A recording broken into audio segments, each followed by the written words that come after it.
Here with Bobby Williams, a former New South Wales light flyweight champion. And how are you, Bobby? Good, thanks, Ray.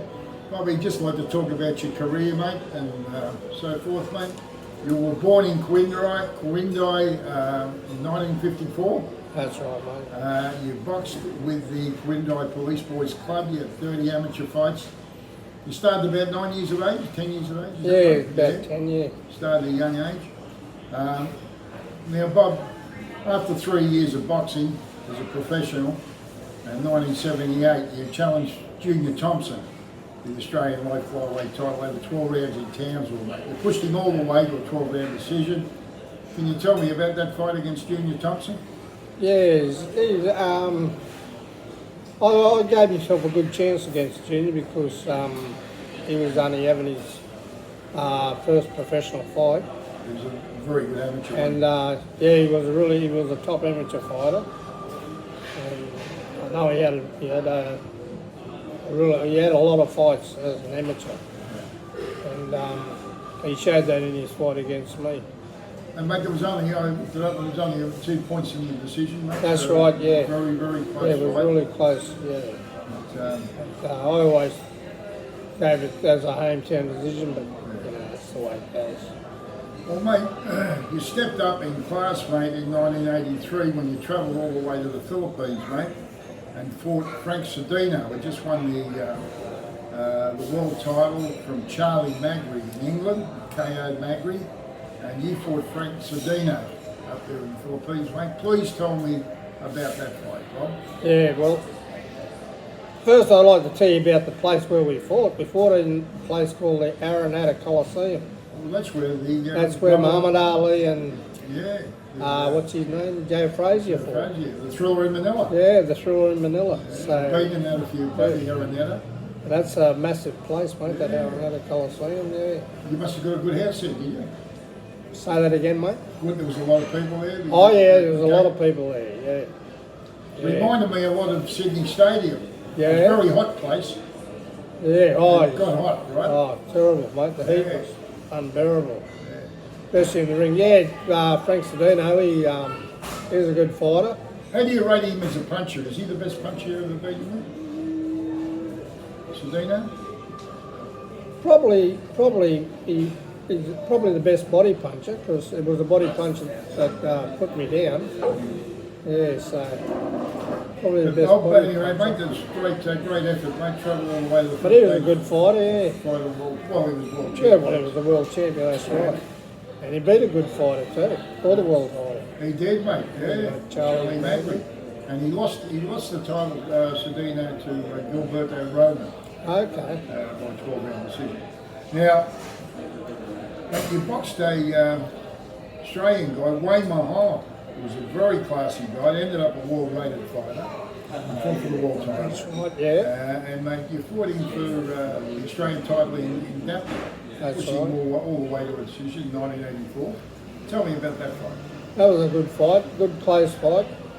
Yeah. Mate, he was a bit hard to tag, wasn't he? He was very mobile, very good on his feet. He was good. He was a good boxer, yeah, very, very good boxer. He knew how to move very well. He's like his brother Billy Mahal. That's right, yeah. The only way that you could beat that bloke, I figured it out later on, was that you had to walk up to him. He didn't like you walking up to him. Yeah. Well, you were trapping him on the ropes, well, I that's remember. right. That's where you trapped him in corners and on the ropes. And that's where you did your best work, holding in close. And That was another close fight, yeah. nothing in that fight. No. And mate, then you fought one of the greatest fighters Australia's ever produced, Jeff Fenech, 1984. He just come back from the Olympics, and you were his first professional opponent. You had sparred him in the gym previously, mate, and you were with me then when you fought Jeff Fenech.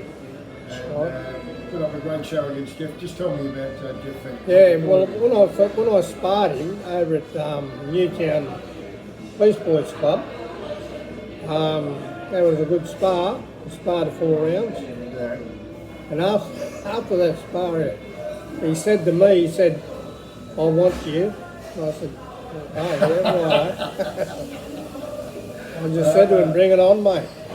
And that's how we eventually fourth, yeah. Well, he wanted to get to the top. Well, when you look at it, he was world champ after 6 pro fights. That's right, yeah. So, mate, didn't take him. He wanted to get there, mate. And since then, mate, he's proved himself to be one of the best Australia's ever produced. Many say he is the best. Yeah. He's the best. But, mate, then in 1984 again, you fought another very, very good fighter in Craig Peavy in the main event, 10 rounds up there in Newcastle. That's right. Peavy defeated Renato Cornet.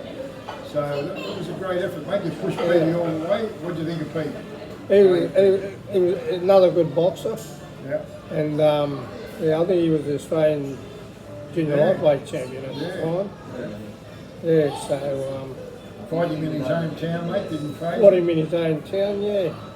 No, he was a good fighter, but I was fighting a bit above my weight that day. Yeah. Mate, another boxer you fought on several occasions, but you boxed him with me, Stevie Bell, who had wins over Wayne Wallace, another guy I trained, and Big Jim West, the big Jim West. That's right. Who was Commonwealth champ. And now you fought Stevie for the Australian Aussie flyweight title, mate. You pushed him all the way, mate. We thought you'd done enough to win that particular day. I honestly thought I'd done enough. Yeah. And Ray Mitchell, the judge, scored it a draw, right? That's right, yeah. It was a The split other two decision. judges went Bell's way. So, but mate, what do you think of Stevie Bell? Oh, Steve was a busy little fighter. And when you asked me before, was he the hardest fighter? He had the best left hook that I got hit with a left hook once in one of the fights before, and he dropped me, but I got up. But so you rate him right up there with I rate him right Cedeno, up there with Cedeno, Cedeno, yeah. puncher? Yeah, oh yeah. Well, that's a big rep for Steve Bell. Yeah, You got to yeah. remember Stevie Bell was also the father of Melissa Bell, That's right. the film Yes, star. that's right. Movie, Yeah. TV star. Yeah. I think Steve was a jockey as well, wasn't he? I'm not sure about that, mate. I'm not sure. Now, mate, not only having a very good career, mate, 81 fights in the ring, mate, you also were a very good trainer, and mate, you discovered one of our greatest fighters, Justin Rousseau. That's Also right, his yeah. brother, Daniel Rousseau. Tell me about how you found Justin Rousseau.